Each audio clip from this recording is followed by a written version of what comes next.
La vie devant soi sur Europe 1. Isabelle Quenin.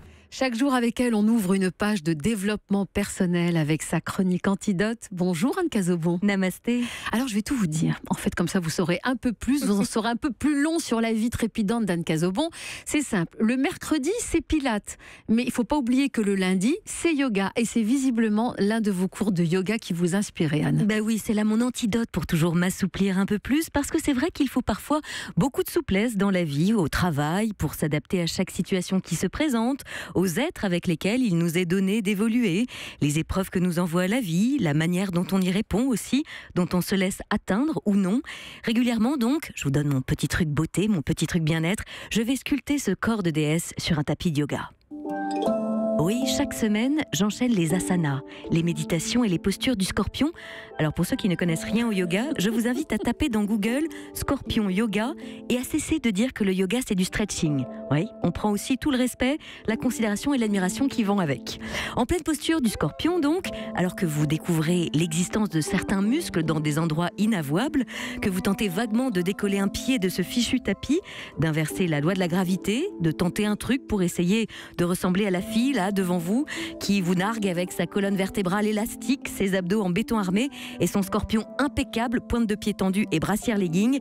Et c'est à ce moment-là donc que la prof de yoga est venue à ma rescousse avec la classe et le raffinement qui la caractérise. C'est-à-dire que plutôt que de dire « pour la petite brune qui craque littéralement au fond, j'ai un cours de débutant le mercredi », non. Tout en restant concentrée sur ce qu'elle faisait, de sa voix suave, elle a lancé « Surtout, écoutez votre corps et remerciez-le de vous amener là où il vous amène. Écoutez-vous et surtout ne forcez pas. Si la posture est source de souffrance, si c'est douloureux, n'hésitez pas à la quitter. » Alors là, moi, j'étais estomaquée. D'abord, je dois reconnaître qu'à l'inverse d'autres pratiques, d'autres sports, le yoga est l'un des rares champs dans lesquels aucun coach ou prof ne vient vous hurler « Allez, allez, on lâche rien !» façon commando, parce que justement, vous n'êtes pas infantilisé. Non, non, vous êtes responsabilisé. Nuance. L'idée est que vous appreniez à écouter votre corps pour entendre ce qu'il a à vous dire, d'apprendre à ressentir, plutôt que de tenter le passage en force et de tenir jusqu'à vous en froisser les muscles. Mais là, la prof ne s'est pas arrêtée là. Vraiment, si c'est douloureux, ne vous jugez pas et acceptez ce qui est et ce que votre corps peut faire aujourd'hui. Si c'est trop douloureux, quittez la posture.